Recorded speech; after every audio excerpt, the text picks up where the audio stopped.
आदमी बोला गलती से, ऐसे हो जाती है गलती, पता नहीं चलता कब हो गई। बहन जी माँ भारती, माँ शारदे मंच पर विराजे स्थानीय विद्यालय के सम्माननीय अध्यक्ष श्रीमान टोडरमल जी भाई साहब,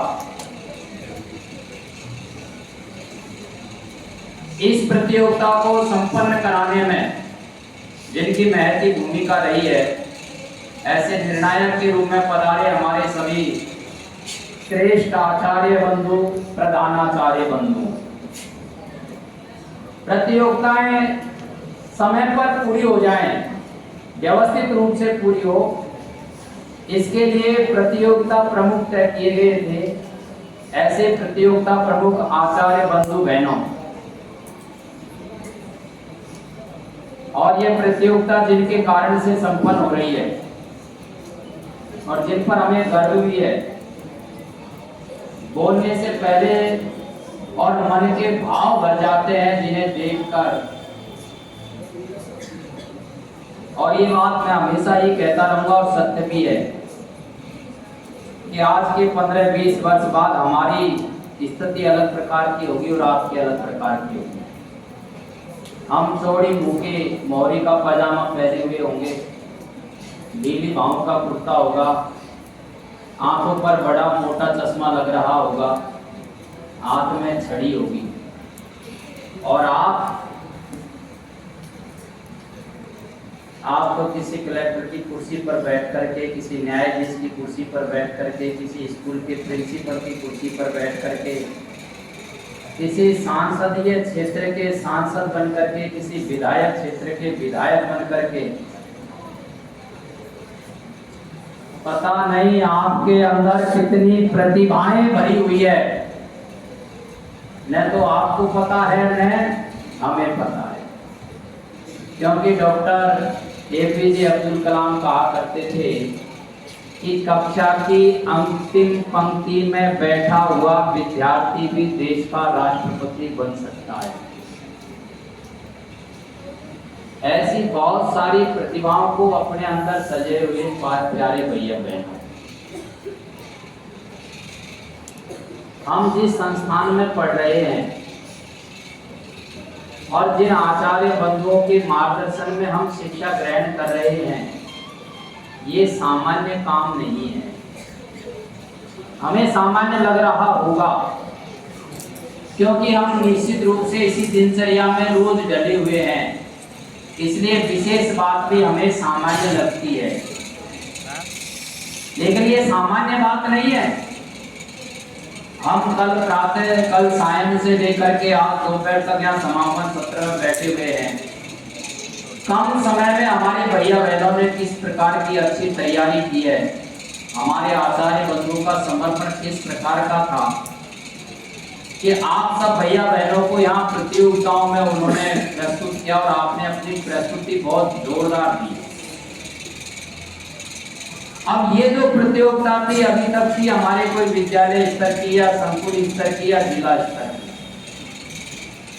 लेकिन अब से ये प्रतियोगिताएं जब हम आगे जाएंगे तो आदर्श शिक्षा समिति दौसा का मां प्रतिनिधित्व करेंगे।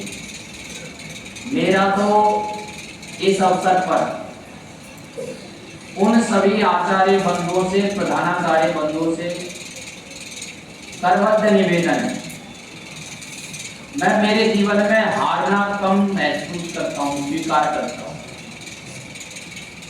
जीतने में मुझे खुशी की अनुभूति होती है, आपको भी होती है।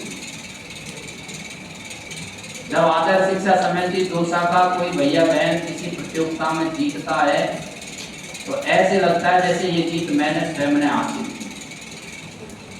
तो मेरी इन भावनाओं की कद्र करते हुए, मेरे इन भावों को सम्मान देते हुए, मेरे इन भावों का महत्व समझते हुए आप सब आचार्य बंधु और प्रधानाचार्य बंधु, ये जो भैया बहन जिन्होंने प्रथम स्थान प्राप्त किया है, अभी हमारे पास समय है 7 दिन का। वो इन 7 दिनों में चाहे हमें अतिरिक्त समय लगाना पड़े इनके साथ। भैया बहनों, आप भी मन बना लो, चाहे 1-2 घंटे हमें विद्यालय में अतिरिक्त रुकना पड़ेगा, देर से जाना पड़ेगा, देर सुबह जल्दी जाना पड़ेगा, देर से आना पड़ेगा, लेकिन हम ये तय करें कि प्रांत और क्षेत्र स्तर की प्रतियोगिताओं में, अखिल भारतीय स्तर की प्रतियोगिताओं में हमारा स्थान आना चाहिए। अभी आज भी बालिका उच्च माध्यमिक आदर्श विद्या मंदिर दौसा की एक बहन बैडमिंटन में अखिल भारतीय स्तर प्रतियोगिता में दिल्ली खेलने जाएगी। अभी मैंने समाचार मोबाइल पर वहाँ के प्रधानाचार्य जी ने डाला है। ये समाचार को पढ़ करके मुझे जितनी खुशी हुई उसे मैं शब्दों में व्यक्त नहीं कर सकता आपके सामने। और ऐसे ही आप जब इन प्रतियोगिताओं में अपना स्थान प्राप्त करेंगे, क्षेत्र में, प्रांत में, अखिल भारतीय स्तर पर, उस समय जो हमें खुशी प्राप्त होगी, उन खुशियों के लिए हमारे पास शब्द नहीं होंगे, केवल मन के भाव होंगे, और वो भाव आप इस समय समझ रहे होंगे। मेरा तो आप सबसे यही एक निवेदन है। दूसरा निवेदन ये है भैया बहनों, कोई भी व्यक्ति महान बना है तो बड़े बड़े कामों से कोई महान नहीं है। जितने भी महापुरुषों का जीवन आप पढ़ते हैं, परिचय पढ़ते हैं, आपने देखा होगा किसी के बचपन में माताजी पिताजी हुए थे, किसी ने अपने बचपन में ही बहुत सारे संकटों को झेला है, और किसी ने बचपन में ही अपना लक्ष्य तय कर लिया है, बालक बुद्धा जैसे, जो समझते नहीं थे कि महाराणा प्रताप कौन है। बस ध्यान में आया कि महाराणा प्रताप के बालक भूखे हैं, बुद्धा ने तय कर लिया मैं भोजन नहीं करूंगा, भोजन जब ही करूंगा जब राणा के बालक भोजन करेंगे। अब ये प्रतिभाएं होती है। अब ये कोई बड़ा काम नहीं है, किसी के बालक भूखे हो और उनको भोजन पहुंचा दे, क्या ये कोई बहुत बड़ा काम है? नहीं है, लेकिन अवसर की, उस अवसर का बहुत बड़ा काम है। ऐसे आपका जीवन अभी प्रारंभ हुआ है, बहुत सारे ऐसे छोटे छोटे अवसर आएंगे। कोरोना काल में आपने देखा होगा, कोई बड़ा काम नहीं था। आप में से भी बहुत सारे भैया बहन ऐसे हैं जो गुल्लक में अपने पैसे बचाते हैं, उनके पास खुले पैसे हैं, 1 रुपया का सिक्का है, 2 रुपया का सिक्का है, 5 रुपया का सिक्का है। जब नोटबंदी हुई, कोरोना काल हुआ, कोई बड़े काम नहीं किए उन बालकों ने, लेकिन उन लोगों ने, उसमें खुले पैसों की आवश्यकता पड़ रही थी, तो बालकों ने अपने गुल्लक छोड़े और बैंकों में गए, हमारे पास खुले पैसे जमा करो और दुनिया का काम चलाओ। कहीं पर कलेक्टर साहब उन्हें सम्मानित कर रहे हैं, कहीं देश के प्रधानमंत्री उन्हें सम्मानित कर रहे हैं। मुझे समझ में नहीं आ रहा, अपना गुल्लक तोड़ करके खुले पैसे जमा कराना कौन बड़ा काम है? वो तो आप भी कर सकते थे। मैं ये उदाहरण देकर ये सिद्ध करना चाह रहा हूं, आपको ये समझाना चाह रहा हूं, कोई भी व्यक्ति बड़े बड़े कामों से आज तक कभी महान नहीं बना है। जितने भी महान हुए हैं वो सब छोटे छोटे काम करके महान बने हैं, पर आवश्यकता थी उस समय की, उस समय उसने उस छोटे काम को ही बड़ा काम कर दिया और वो महान बन गए। अब मैं कह देता हूं कमलेश गौतम, स्वच्छ भारत स्वस्थ भारत, महान बन जाऊंगा? नहीं बनूंगा, क्योंकि इस वाक्य को पहले एक व्यक्ति कह चुका है, और जिस दिन उस व्यक्ति ने कहा उस दिन तक किसी ने नहीं बोला था, और जिस दिन उसने बोला था विश्व के 241 देशों ने स्वीकार किया था। अब कौन सा बड़ा काम है स्वस्थ भारत, स्वच्छ भारत कहना? बहुत छोटा सा। तुम मुझे खून दो मैं तुम्हें आजादी दूंगा, मैं कह देता हूं, मैं कमलेश गौतम कहता हूं तुम मुझे खून दो मैं तुम्हें आजादी दूंगा, मान बन जाऊंगा? क्योंकि मेरे से पहले बात कोई व्यक्ति बोल चुका है, वो किन परिस्थितियों में बोल चुका है, वो महान बन गए। भैया बहनों, इन प्रतियोगिताओं में आपने महान बनने का काम सीखा है।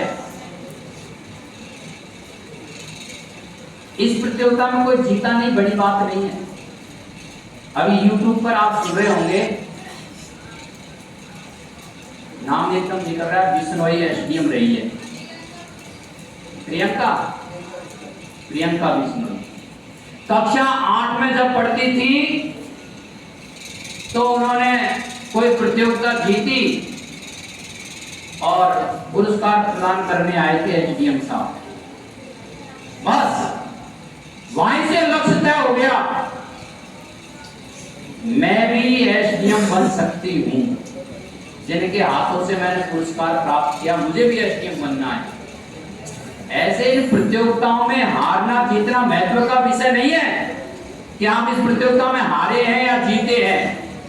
महत्व का विषय यह है कि कल सायं से लेकर के समापन सत्र तक आपके मन और मस्तिष्क में क्या भाव पैदा हुए हैं। पता नहीं किसके मन में क्या संकल्प आ गया होगा आज। अच्छा, पीएचडी डॉक्टर्स मुझे सम्मानित कर रहे हैं, मुझे भी एक दिन यही बनना है, मुझे भी यही काम करना है, मैं भी किसी को एक दिन ऐसे सम्मानित करूंगा मंच से। ये संकल्प ही उस व्यक्ति को आगे बढ़ने की प्रेरणा देता रहेगा। ऐसे छोटे छोटे काम करते हुए, ऐसे छोटी छोटी प्रतियोगिताओं में भाग लेते हुए, हारने जीतने की बिना चिंता किए हुए और अपने संकल्प को मजबूत करते हुए विद्या भारती जिस उद्देश्य में लगी हुई है, उस उद्देश्य की पूर्ति में आप सहभागी बनिए और अपने जीवन को सफल करिए। मैं तो आचार्य बंधु की बैठकों में इसमें कहता रहता हूं, यदि ये भैया बहन सफल नहीं हुए, आपसे भी कह रहा हूं, यदि आप जीवन में सफल नहीं हुए तो हम सब आचार्य बंधुओं का धर्म और धन दोनों चला जाएगा। धन इसलिए जाएगा क्योंकि हम कोई बहुत बड़ा धन लेकर के आपकी सेवा नहीं कर रहे, और धर्म इसलिए जाएगा हमने जिस काम के लिए अब ये व्रत धारण किया है, कम आय में भी हम कष्ट पाकर के भी हम इस विद्या भारती के लक्ष्य को पूरा करेंगे। और हमारे भैया बहन सफल नहीं हुए तो धर्म में भी हम पीछे रह जाएंगे। भैया बहनों, हमारे धर्म की और धर्म की रक्षा केवल और केवल आप कर सकते हो। और आप कैसे कर सकते हो? संकल्प के साथ विद्या भारती जिस लक्ष्य को लेकर के चल रही है, उस लक्ष्य की पूर्ति के लिए हम अध्ययन करेंगे, आगे बढ़ेंगे। अपना नहीं, विद्या भारती का नहीं, पूरे देश का नाम रोशन करेंगे। आज से आप देख रहे हैं, जब किसी गुरु जी का पढ़ाया हुआ विद्यार्थी आगे बढ़ता है या मंच पर कोई व्यक्ति आता है, कैसे भाव पैदा होते हैं, वो सब आपको देख करके भी होंगे और आप निश्चित रूप से और इस सब काम में लगेंगे। मेरी बात से आप सब सहमति ही होंगे, मुझे तो पूरा विश्वास है। और मैं तो आप सबको घर की अलमारी में रखे हुए ठाकुर जी मानता हूँ, जिन्हें कपड़े भी हमें पहनाने हैं, उनको भोग भी हमें लगाना है, उनकी घंटे भी हमें बजानी है, खिड़की में बंद करके लोग भी हमको लगाना है। वो भगवान कुछ नहीं कर सकते, पर वो भगवान सब कुछ कर सकते हैं जो घर की अलमारी में बैठे हुए हैं। तो आप भी हमारे घर की अलमारी में बैठे हुए ठाकुर जी, आप भले से आता जाता आपको कुछ नहीं होगा, गुरु जी बार बार डांट देते होंगे, लेकिन वास्तव में आप सब कुछ जानते हैं। धन्यवाद। भारत माता की